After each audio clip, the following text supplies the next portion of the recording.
नमस्कार मित्रांनो, शुभ विवाह या मालिकेच्या आजच्या भागामध्ये आज आपण बघणार आहोत रागिनीने भूमीला जाळण्याची पूर्ण तयारी केलेली असते आणि आता तिथे ती तिचं आधार कार्ड, पॅन कार्ड म्हणजे तिची सगळी ओळखच तिथे टाकत असते। तेव्हा अभि विचारतो की आई हे काय ग? तेव्हा रागिनी म्हणते की अरे ब्लास्ट झाल्यावरती पोलिसांनी शोध घेतल्यावरती त्यांना समजलं पाहिजे ना की इथे भूमी महाजनच होती आणि ती भूमीला म्हणते की गुड बाय भूमी आणि आता वरती जा आणि निवांत तुझ्या आकाशची वाट बघ। रागिनी भूमीला म्हणत असते की भूमी वर्ष श्राद्धाला 13व्याला बुंदी नाही ठेवणार हा, तुझ्या आवडीची जिलेबी ठेवेल। अभि म्हणतो की आई मानलं हा तुला। तर आता रागिनी आणि अभि तिथून बाहेर पडतात, दुसऱ्या बोट मधून ते बाहेर जाण्यासाठी निघतात। तर आकाश मात्र आता भूमीच्या बोट मध्ये असते त्या भूमीमध्ये येतो आणि आता रागिनीने भूमीच्या बोटला आग लावलेली असते आणि तिला गुड बाय करत आता ते तिथून निघालेले असतात। भूमी मात्र खूप घाबरलेली असते। आता आकाश हा भूमी समोर आलेला असतो आणि आकाशला समोर बघून भूमीला खूप मोठा धक्का बसतो आणि ती त्याला म्हणते की आकाश तू इथे कसा आलास? आकाश तू ते बघ तिथे आग लागलीये, तू जा इथून। आणि ती आग जर आता इंजिनापर्यंत पोहोचली ना तर मोठा ब्लास्ट होईल। आकाश भूमीला म्हणतो की नाही सायकल राणी, मी इथे तुला वाचवायला आलोय आणि तू काय मला जायला सांगतेय? भूमी खूप घाबरलेली असते आणि ती आकाशला म्हणते की काहीही झालं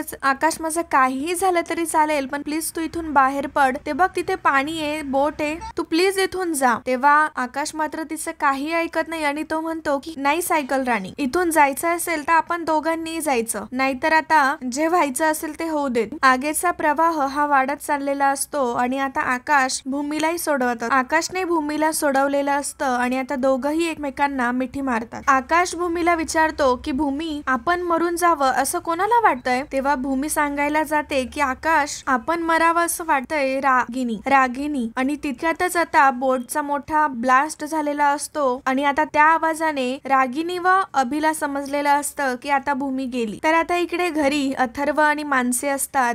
मानसी ही आवरावर करत असते तेव्हा अथर्व तिला म्हणतो की सगळे काम तुला आजच करायचे आहेत का? आणि अथर्व विनाकारण मानसीवरती चिडचिड करत असतो। तितक्यातच तिथे राजा काका येतात आणि आता ते रागिनीला विचारू लागतात की अगं रागिनी कुठे आहेस तू? परंतु रागिनी ही घरातच नसते। तितक्यात त्यांचं लक्ष जातं की अथर्व आणि मानसी आहेत। तेव्हा ते अथर्वला विचारतात की काय रे अथर्व, आई घरामध्ये आहे का? तेव्हा अथर्व म्हणतो की नाही बाबा, आलीच नाही अजून आई ऑफिस मधून। तेव्हा राजा काका म्हणतात की कमाल आहे, ते दोघं तर आज आलेच नाही ऑफिस मध्ये। राजा काका सांगतात की सकाळपासून मी त्यांना फोन करतोय पण दोघंही फोन उचलत नाही आहेत। तेव्हा मानसीला तिने ऐकलेली गोष्ट आठवते। रागिनी म्हटलेली असते की 26 जानेवारीला तिथे जाऊन काही फायदाही नाही कारण तिथे भूमीच नसेल आणि मानसीला आता त्या गोष्टीमध्ये काहीतरी गडबड वाटत असते। तर आता तितक्यातच तिथे आजी आलेल्या असतात आणि आता आजीला बघून सगळ्यांना खूप आनंद होतो। अथर्व आजीच्या पाया पडतो तर मानसी आजीला आता पाणी देत असते। तेव्हा आजी म्हणतात की हो महत्वाच्या कामासाठी कुठे गेली असेल ती बाहेर आणि तुम्हाला तर माहितीये ना काम करत असताना ती तहानभूक हरवून जाते। तेव्हा राजा काका विचारतात की आजी कशी झाली तुमची यात्रा? तेव्हा आजी सांगतात की हो एकदम छान झाली, तुमच्या सगळ्यांसाठी उदंड आयुष्य,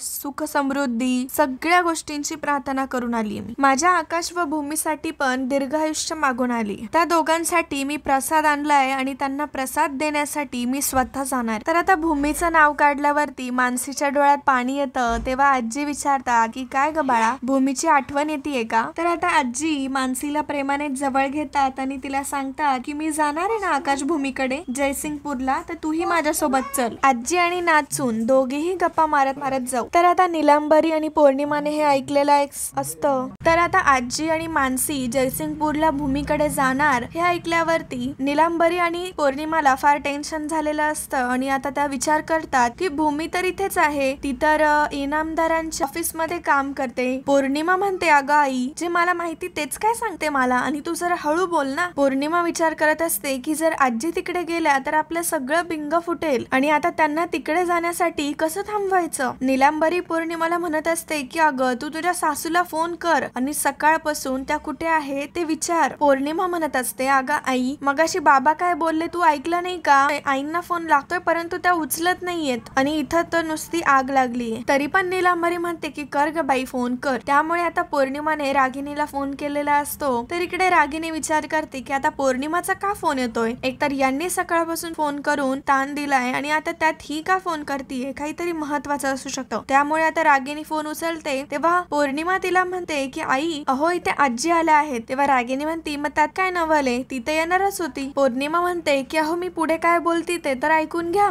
उद्या आजी भूमी आणि आकाशला प्रसाद देण्यासाठी जयसिंगपूरला जाणार आहे. तर आता त्यावरती रागिनी घाबरत नाही आणि म्हणते की ठीक आहे जाऊ देत, परंतु तिला तिथे जाण्याची वेळच येणार नाही. तेव्हा पौर्णिमा म्हणते की तुम्ही इतकं खात्रीने कसं काय सांगू शकता. तेव्हा रागिनी तिच्यावरती ओरडते आणि म्हणते की काय ग सतत प्रश्न, ठेव फोन. तर आता रागिनी जवळ अभि आलेला असतो आणि आता अभि तिला सांगतो की आई एक बॅड न्यूज आहे. आणि तो सांगतो की अगं भूमी ज्या बोट मध्ये होती त्यापर्यंत आकाशही पोहोचला होता. त्याला त्या नागवाकडून सगळं समजलेलं असतो. घडलेला प्रकार सगळा अभि रागिनीला सांगत असतो आणि मग रागिनी म्हणते की याचा अर्थ आकाशही त्या बोट मध्ये होता आणि यालाच म्हणतात की मृत्यूच्या दारापर्यंत स्वतःहून चालत येणं. तेव्हा अभि मात्र घाबरलेला असतो आणि तो म्हणतो की अगं आई मग आता ह्या सगळ्यामुळे आता आकाशच्या सहीचं काय. जोपर्यंत आकाशच्या सह्या त्या पेपरवर होत नाही तोपर्यंत घर आणि कंपनी आपल्या नावावरती कशी होईल. पण या सगळ्यावरती रागिनी मात्र घाबरलेली नसते आणि ती हसत असते. तर इकडे घरी आजी सगळ्यांना प्रसाद देत असतात. तर आता मानसीने आजींसाठी चहा आणलेला असतो आणि आजी जेव्हा चहा घेतात तेव्हा आजी म्हणतात की काहीही म्हणा राजा भाऊ, पण घरच्या सारखा चहा बाहेर कुठेच भेटत नाही. त्या सगळ्यांच्या अशाच गप्पा चालू असतात आणि राजा काका म्हणतात की पण रागिनी कुठे राहिली, ती अजून कशी घरी आली नाही. तितक्यातच तिथे रागिनी आणि अभि आलेले असतात आणि तेव्हा रागिनीला नवरा आणि आई या शिवाय बाकी काही सुचतच नाही. रागिनी आता लगेच आईला भेटते. तर आता आजी रागिनीलाही प्रसाद देतात आणि म्हणतात की तुझ्या सगळ्या इच्छा आकांक्षा पूर्ण होत. आणि तेव्हा रागिनी म्हणते की हो तू म्हणते ना आई तसंच होईल. तर त्यावेळेला आता तिथे पोलिसही आलेले असतात आणि ते काही वस्तू दाखवतात आणि म्हणतात की ह्या वस्तू बघा बरं, कोणी ओळखीचं वाटतंय का. तेव्हा मानसीच्या डोळ्यात पाणी येतं आणि मानसी म्हणते की ह्या गोष्टी तर ताईच्या आहेत. आता हे ऐकून सगळ्यांना मात्र खूप मोठा धक्का बसतो आणि मित्रांनो आजचा भाग इथेच संपतो. मित्रांनो आता आपण पुढील भागामध्ये बघणार आहोत.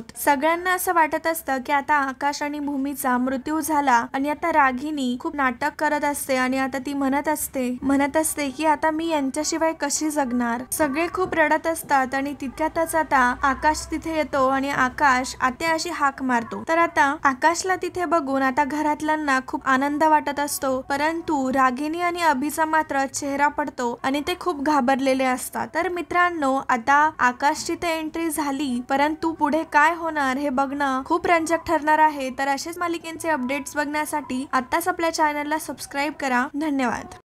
तर मंडळी तुम्ही व्हिडिओ तर बघता परंतु चॅनलला सबस्क्राईब करत नाही. आम्हाला तुमची खूप गरज आहे आणि तुमचं एक सबस्क्राईब करणं आमच्यासाठी खूप महत्त्वाचं आहे आणि लाख मोलाचं आहे. त्यामुळे सबस्क्राईब करायला अजिबात विसरू नका आणि लगेच आपल्या चॅनलला सबस्क्राईब करा. धन्यवाद.